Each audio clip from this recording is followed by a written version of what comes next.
All right, everybody, welcome back. Today I want to talk to y'all about a new series that we starting. It's called Some Healthy Stuff. Basically, all we're gonna be talking about is healthy stuff, healthy choices, healthy stuff. You know what I'm saying? Nothing in particular. You know, I'm gonna tell you some of the healthy things that I do. I'm gonna talk to you about some of the healthy choices my buddies make. I'm gonna talk to you about just some healthy choices in general. Um, because at the end of the day, we get caught up in these diets. We get caught up in consuming. We get caught up in just overeating, and it has a long-term negative effect on our health. So what I wanted to do today was just share some information with you about other cultures and some of the things that they eat. And today what I wanted to talk to y'all about was um, different foods other cultures eat. Now, why am I doing that? Mainly because we know what we eat already. But what we don't know is, they caught a fish, that our diet derives from slavery. Some of our staple foods that we've ate, back when we was in Africa, even the people that were native to here, being Indians or whatnot, you ate different things, and I'm gonna just say it because people be real critical. If Africa was the first man and they had to migrate over here, so technically the Indians was Africans, we know. I'm not going that deep, okay? So basically, we want to talk about some healthy stuff. We want to talk about the Mexican diet. Why the Mexican diet? Because the Mexican diet, when you look at it, they actually make a lot of healthy choices by default. What do I mean by default? They have traditions in the way that they cook. They have traditions in the way that they prepare their food. They even got traditions in the way that they shop. If you notice, they have their own grocery stores. Africans have their own grocery stores. We don't have our own grocery stores. African Americans, we basically go with the flow or whatever. But the Mexicans, they have their own grocery stores. And why is that? Because they know what they eat. They know what they eat because they're gonna make those same choices because it's been generational. Their grandparents, great-grandparents showed them what to eat and why to eat it. And they training their kids on what to eat as well. Now, I will say, everybody's not 100% healthy. Of course not. They eat a lot of junk food like we do, some of them. But I'm just talking about their staple diet, their daily intake of food. It's actually pretty healthy. So, when we talk about the Mexican diet, most dishes involves, quote unquote, some type of tortilla. But what we don't know, unbeknownst to us, that the tortillas that they usually buy or that they used to having or they used traditionally were made out of corn. Okay, they would get the corn, beat it, flatten it, and all that. They still do that. But majority of us, we buy flour tortillas, which is just carbs, which is just processed food. It's pretty much just processed. And they're eating something that's healthy. Now the corn does have carbohydrates in it, but it's natural carbohydrates versus manufactured. So that's one choice, that's one difference. They also have, their intake, they eat a lot of beans. They eat a lot of beans, or frijoles, or however you pronounce it, frijoles. Basically, they eat a lot of beans. In the Mexican diet, they eat a lot of tomatoes, cilantro, different types of vegetables on a daily basis. So their calorie intake is due to a lot of vegetables, also fruits as well, different types of juices, versus what we do. We take the sugary drinks, we drink that, we drink the old school juices with all the sugar in it, We're getting a little better now, but I think we can improve much more. The Mexican diet, if you look at the herbal science aspect of it, it has ancient roots. It has ancient roots with the Aztecs, the Mayans, as well as the native Indians, up around this area. North, South America, the U.S., things of that nature. They've been eating the same stuff for years. They've been eating the same stuff for eons, decades. And this helps sustain them. If you look at the ancient aspects of it, you had your Mayan priest. And your Mayan priests would actually use marijuana as well as mushrooms as a hallucinogen to actually, feel more euphoric as they were preaching, or they might do some type of ritual where they actually use these herbs or these mushrooms to let somebody get to that next level without going into too much detail about DMT and things of that nature. But they also used this powder. The ancient Mayan priests and surgeons used herbs in their practices and ceremonies. They would use mushrooms or marijuana as relaxation or hallucinogens, and other plants. They would use this plant called the Betis yayoli, and what they would do is they would blow it in the face of their sacrificial victims before they would smite them and smash their head in as a sacrifice. So they go way back with the herbs for good, bad, or indifferent purposes. Now, Mexicans use herbs almost as much as they did back in the day. They use them almost the same amount as they did then now. So in Mexico, local empirical knowledge about medicinal properties of plants and the basis for the use of home remedies is their common knowledge. I mean, it's generally accepted by many people in Mexico and elsewhere in the world that beneficial medicinal effects could be obtained by ingesting other plant products. That article is from Toxicology and Applied Pharmacology. And basically what it's stressing is the Mexican people use herbs the same way they did then. They use herbs the same way they did then now. Now, some other ones I want to interest you in is this. You got lime, you got lemon, you also got papaya as well as chilies. So the first one I want to talk about is lime. Lime is one of the most important medicinal herbs used in Thailand traditional medicine. Lime and its derivatives, including lime juice, lime peel, and lime oil, provides a whole range of medicinal properties. Another aspect or another name for a lime, or they call it a sweet lime, is the Masambi. Now the Masambi, it belongs to a family of the Rataceae, and it's a citrus fruit grown mostly in Southeast Asia, but it's basically a lime.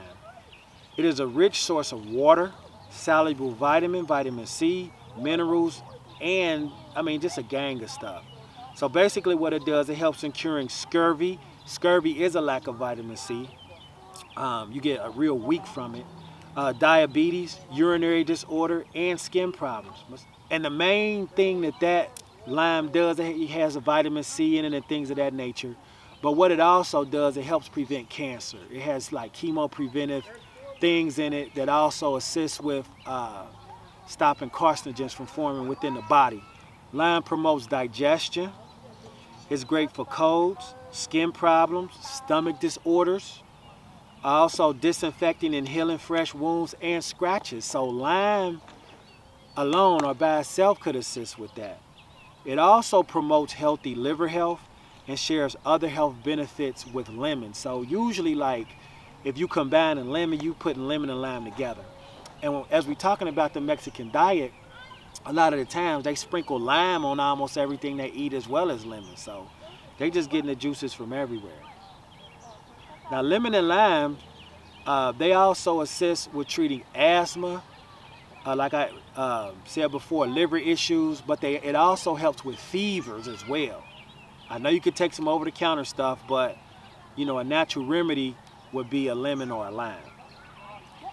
Now we talked about the Masambi and other health benefits of the Wasabi Lime. Of course, like I said, it's a citrus fruit from which has many points in the origin straight from Indonesia to China. According to 2004 reports published in Agriculture Review, the origin of Masambi points to the hills of Bahalaga, Nagaland. N-A-G-A land, Nagaland. So if you're Egyptian and you talk about the Naga, this is a different Nagaland. So let's talk about some other benefits of limes. Some other benefits of limes is it's a powerhouse for vitamin C. It also detoxifies the body. It helps get the pollution and neutralize harmful effects of stress and pollution inside the body, such as free radicals. It assists with getting that stuff out. It improves with digestion. So if you have irritable bowel syndrome or something like that, it might help with that. I'm not a doctor, so I can't tell you. But based on the research, it has improved digestion in a lot of people and a lot of tests in the sample populations that they took to do their experiments. It reduces muscle cramps. Masambi juice comes highly recommended for athletes, and it hydrates the body after a rigorous workout. I'm quite sure a lot of athletes don't even know that. If you drink Wasabi or lemon and lime juice and put that in your protein shake or whatever, it could assist with the muscle cramps. Also, lemon and lime helps promote healthy skin. So, and that's from dietitian Ashul Jabaharat. So that's from a dietitian. Even more benefits. Limes reduces blemishes.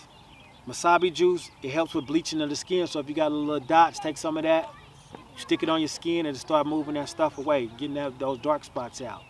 It helps with anti-aging.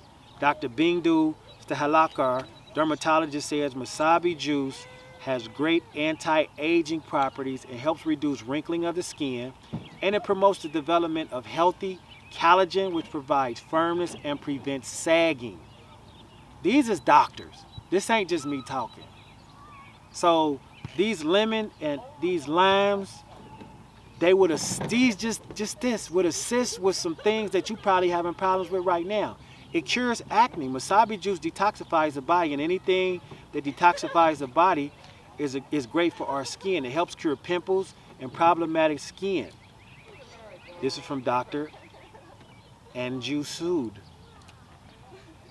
Be careful about that boat, y'all. It also helps with strengthening your hair. It promotes healthy hair, split ends. It helps it shine. This is also from Dr. Sood. And there's also some other effects. So do your research, do your due diligence, and see what else limes do for you. So just adding lime in your diet. I know when you go get your burrito, you might get a little bit of there here, a little bit of there. Go buy some lime. I'm not going to tell you what to do. It would be wise if you were to buy some limes and assist with your health, your skin, your digestive systems, and things of that nature. The next one I want to talk about is papaya. Now, papaya, for those from the hood in the 90s and the 80s, y'all know papaya juice.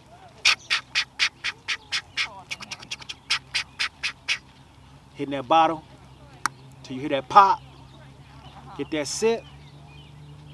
Y'all youngins don't know nothing about that. But that papaya juice. Now we talking about all natural. We talking about actually the papaya fruit and the natural papaya juice. Now papaya is a tropical fruit that grows plentifully in Mexico and Hawaii.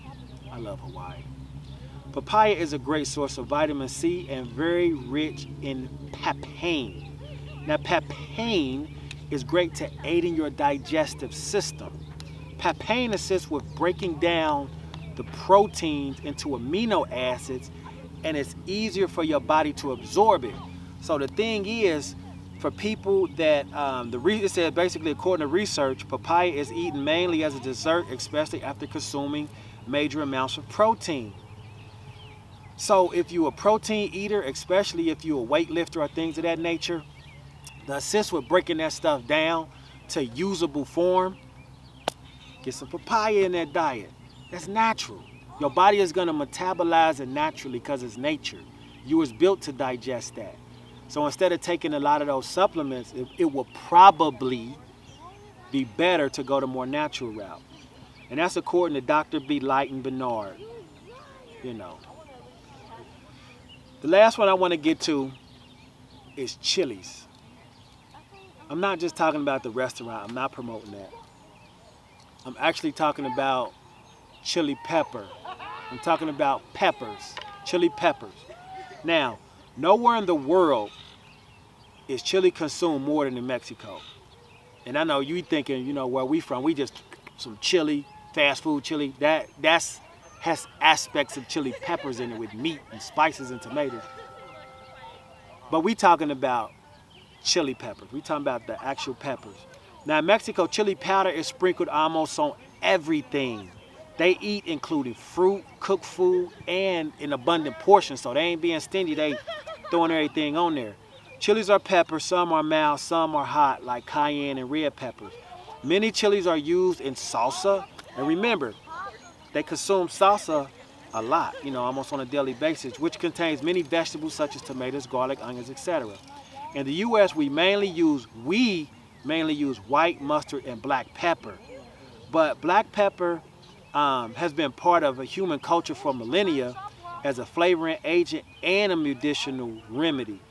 But outside of just black pepper, there are other types of peppers with other types of benefits.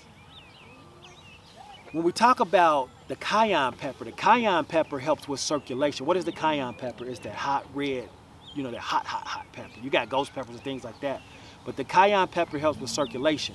Men, if you have trouble in that one area, cayenne pepper can help you. I'm gonna leave it at that. I ain't gonna go no further because I'm not a doctor. A medical doctor, by the way. But other benefits of black pepper that you probably didn't know is black pepper is actually a flowering vine indigenous to India.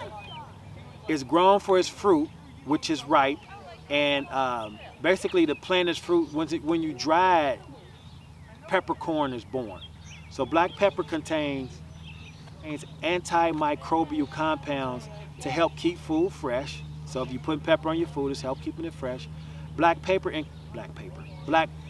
combination with substances like castor oil and ghee is used as an appetite stimulant, a breathing aid, and a cough suppressor, like a cough therapy. It's also used for anemia, heart trouble, diabetes, and colic. It also has other purposes as well. You can look those up, but those are just a few. Now, we talked about the different vegetables that they eat. We talked about the different peppers that they eat. We talked about the different fruits that they eat. We also could talk about the lifestyle. So the Greek physician, Hippocrates, said, "Let thy food be thy medicine, and thy medicine be thy food." So at the end of the day, y'all, we gotta start making medicinal choices when it comes to feeding this body. That being said, till next time, peace.